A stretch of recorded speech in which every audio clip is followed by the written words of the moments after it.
just want to start off thanking everyone again for coming out today. And we'll talk about tomorrow night's game. If you've got any questions about, our Sunday game, feel free to ask on that too.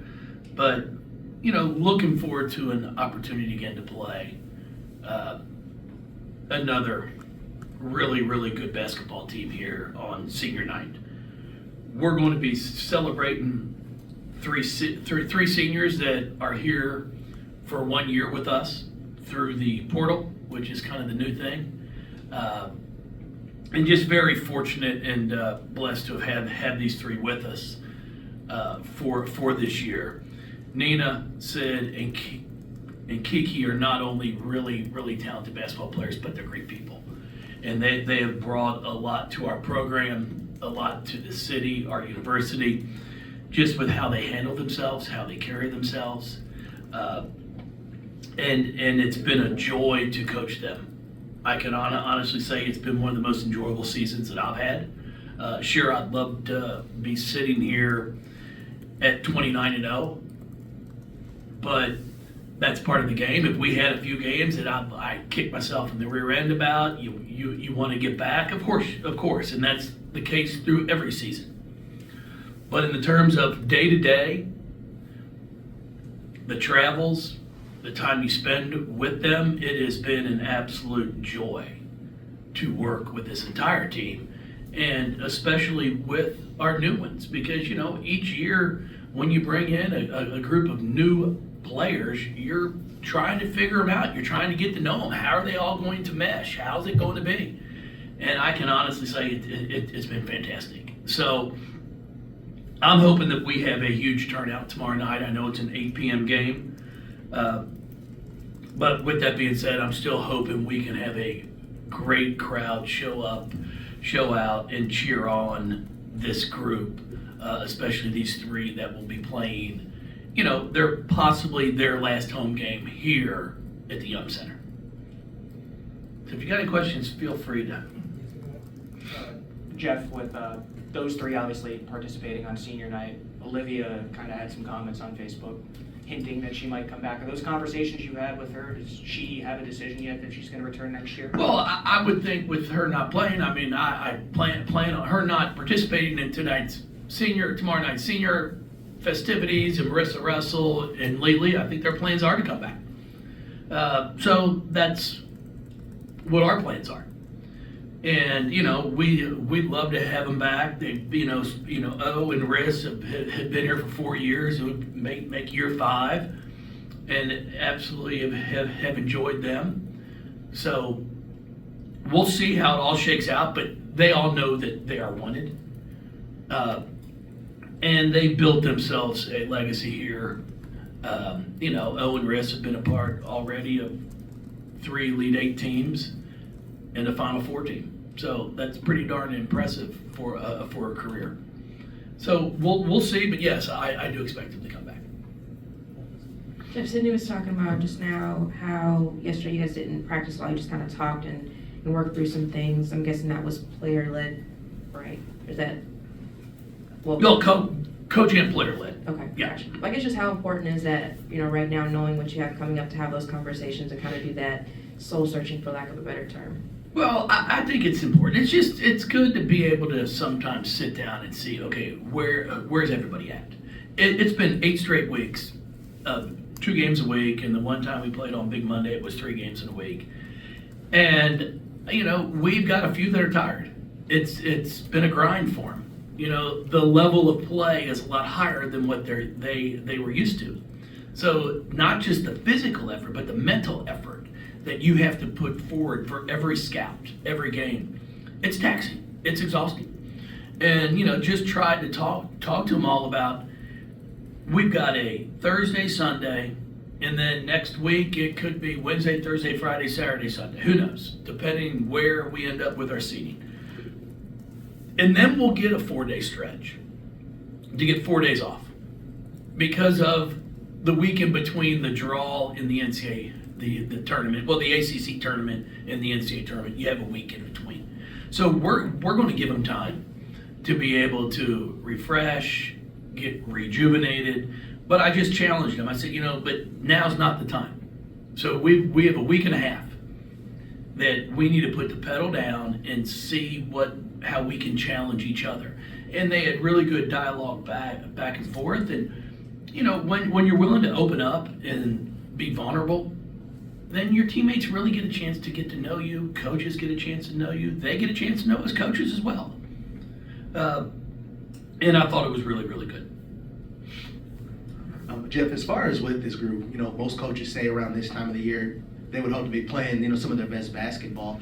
With this group, I guess, how close are they to kind of hitting that point where they're starting to hit that stride and they're playing to that level we've seen throughout this season? That's what I'm saying. We've had stretches throughout this entire year, even this past week, even in Sunday's game, that we looked really good. What we have to eliminate is the stretches where we look disinterested, and that's at the defensive end. We showed them film. When we get up 9 with 7:30 to go, our intensity and effort was terrible. Our crowd's in here going crazy. It's as loud as it's been, and that's the best we can muster up. I always like to say, I think one of the secrets of life is fake it to make it. And if you can't at least fake it, we got bigger problems. So we showed them that and asked, what was going through your mind? What was going through your mind? And a lot of them like, I'm just trying not to mess up. I don't want to. And I'm like, well, that's our first problem, because basketball is a game of mistakes. You're never going to play a perfect game. If you try to play a perfect game, you're going to be disappointed. It's a game of mistakes. It's just minimizing the mistakes and then hiding the mistakes. And if you play hard, a lot of times you won't even know a mistake was made. Jeff, just talking about the importance of a victory tomorrow night and protecting home court as well against Florida State. What is the importance of getting that victory and doing such after having struggles at home? Well, it's an important game to get. I appreciate the struggles at home, since we've lost 2, right? We've lost 2 at home. That's some struggles. Lord, my gosh, I'd hate to see what we'd be saying if we lost 3 or 4. The building might be collapsing. So no, it's unique, and that's the fun part about this. In a lot of ways, is the expectations that we've created here are awesome. Because you'd rather have that than, hey, you think we can win a 3rd or 4th game here at home? So it's great, but I'm not going in there going, damn guys, I don't know what to do. We're one step into the grave. We played well at times. We've just got to be able to finish things out and put people away, and that comes from an attitude and an effort. And I said it. I think after the game, I said it in my radio show last night. We have 4 players that play a lot of minutes for us right now that are just about to play their 30th game for Louisville. And sometimes we think, well, they're a 5th-year kid, they're a transfer. They haven't played here. They don't know the expectations. They don't know the pressure. They don't know the bullseye that's on your back every night you play. Just watching Virginia celebrate after that game, it meant something to them. It meant it. And like on the flip side of things, I look at our kids, when we win a game, we get in a handshake line and go shake hands. Because it's like, well, we're supposed to win. So I'm trying to get our kids to understand you have to have joy winning too, because it's hard. We've just been fortunate to make it look easy here, but it is hard.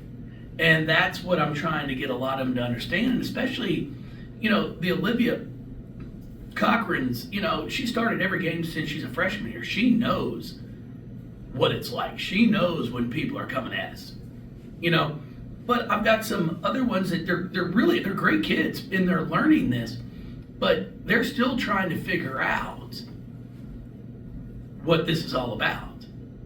And like I keep telling them, hey, we're running out of games, so let's figure this thing out tomorrow. That it's 40 minutes. You take 2 or 3 possessions off. Actually, you take 1 possession off and momentum starts rolling. And that's what happened in Sunday's game. We get up 9, and then we stand up on defense like, oh, we got up 9. And then we give up a 3. Then we turn it over, then we give up an M1. And before you know it, you got yourself a ball game, and then momentum's a real thing in athletics. We have a breakdown guarding a simple horn set, and it turns into a wide open 3. And now all of a sudden you're down 3. So there's a lot for us to learn from going back and watching the games that we played, and it's really just about, we have to put 40 minutes. We have to stop worrying about what the score is and play the clock. And that's something that we really talked about yesterday was you can't play to get up 10 and then relax. If there's 7:30 left in the game, you got to keep playing hard for the next 7:30, and then the score will take care of itself. Jeff, Sid mentioned you guys tried a couple different defensive things in practice. Is that more of a mentality thing that you've been talking about, or system, I guess, as specific as you can get? No, we're just trying to figure out ways to stop people. That's all. I mean, we're just not a great man-to-man, I got you, she's got her. I mean, we've got to figure out ways to cover up some weaknesses at the defensive end of the floor. So that's why we're trying to throw different looks at people and trying to keep people as off balance as we can. Going off of that, you've talked about just the guards being better defenders. Tanaya Latson, what kind of, yeah. She good? Yeah. Well, all of their guards are good. You know, it's a Florida State ball club that, you know, you go back, they scored 84 points. They beat Boston College 84-71 and made 1 3-point shot. I mean, it is a ball club. They are getting up and down this floor. There's normally not less than 16 seconds on the shot clock before a shot is taken. They're pushing it. They're looking to score as quick as they can. And you've got to sprint back on defense. You've got to contain them. You've got to make sure that you're in a stance because that they don't stop coming. So as soon as you stand up the rest, it's over. They're going right by you. All of their guards, extremely talented. Extremely talented. They're all playing at a high level right now. They've won 3 in a row. They've won 6 of their last 7. I mean, they're playing really good basketball. So we're going to get their best shot, and we know that. And we've got to make sure that we give them our best shot. I mean, it's a big game for both of us. You know, I think there's 4 of us tied right now at 11-5 in league standings. And we're tied with Florida State and Notre Dame, and we play them both here the last 2 games. Notre Dame, I believe, has Virginia Tech on Thursday night. So there's a lot to be said about what takes place here on Thursday and Sunday, depending on where we're going to finish in the conference standings.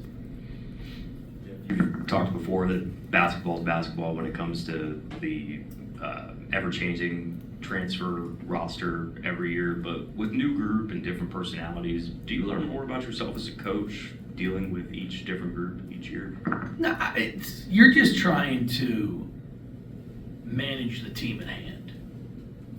You know, everybody talks about culture, and I think we have a great culture here, you know, a winning culture. And I think that just proves to the fact that we're 22-7 and people are like, hey, what's wrong? You guys okay? You know, because we've won at a high level. And, you know, you just have to adapt to the landscape that's in front of you. So the portal is the portal.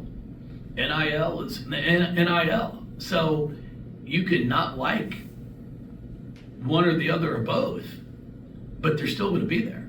So as a coach, you're just trying to figure out your players, trying to figure out what motivates them, because everybody's not motivated by the same thing.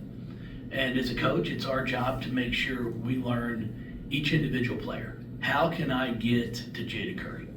How can I get Jada Curry? How can I get her to flip the switch? How can I get Jada? She's a wonderful young lady off the court, and she's a wonderful young lady on the court, and that's not a good thing. I got to get her to get mean. She got to flip a switch.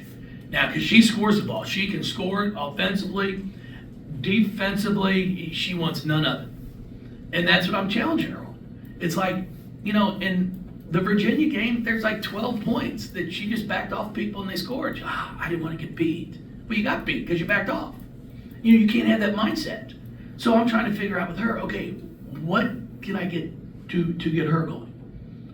And it's what I told Kiki. I'm a big believer, like I said, fake it to make it. It was a beautiful day on Monday. So got home a little bit early, went out in the driveway. It was Lucy and me versus Lola and Mom. And the rules are you can't block Lucy's shot. You can steal the ball from her, but you can't block her shot. So I made one of my seldom passes that she caught, that I actually made, and she scored and then gave the old 2 arms down and flexed. And she was like, "Who's this?" And Lo goes, "That's Kiki." And Lucy goes, "Yeah, that was Kiki a few months ago." So I told Kiki that. I said, "You got an 8-year-old who watches you play and sees you don't seem to have the same joy that you're playing with now that you did a month ago. And if an 8-year-old can see it, don't you think everybody we play can see it as well?" And it was good. And Kiki and I had a great conversation. And she's tired. She's mentally and physically exhausted. Because this is a level that she's never played at. This many games in a row. And, but talking to her about it, she's like, "I can still bring that. I can still do that." I said, "I know you can. This is where you fight through the wall. You push through the wall.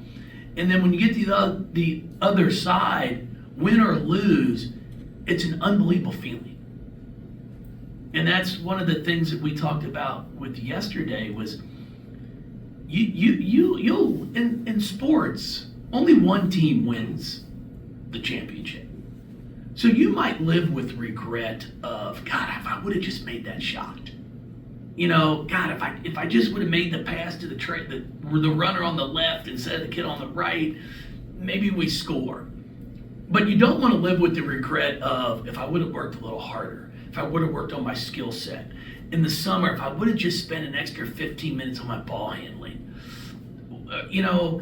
On the scouting report, I'm not a really good 3-point shooter, but in the summer, I worked a little bit, but not much. Now, those are the regrets you don't want to have. You can't get back. And that's what we talked about. Like, don't live with that regret. That's a terrible feeling to have. So I thought things went well. And it doesn't mean we're going to win tomorrow night. But it's the one thing I've always said about this fan base and just our Louisville fans in general. You come out and you play hard. The Micasas of the world. The Dana Evans, the Mike Shinesouts, the Sam Furings that we've had here. Emily Ainsler. You come out here and you lay it on that floor and you play hard, win or lose, they're going to cheer for you. Sure, we want to win more than we lose. I'm not stupid. But they're going to cheer for you.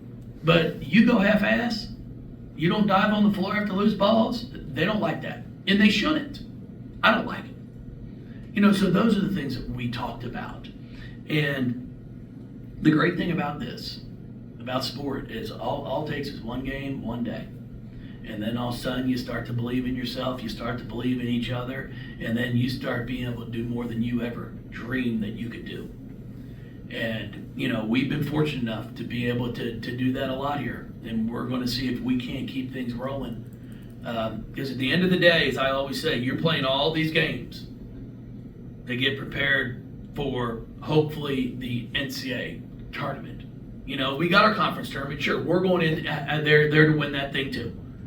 But you play your conference tournament to hopefully win that to get into the NCAA tournament.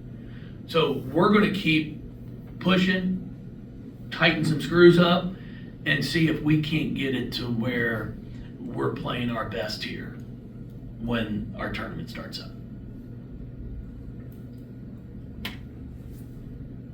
Thank you, everybody. What's new in the world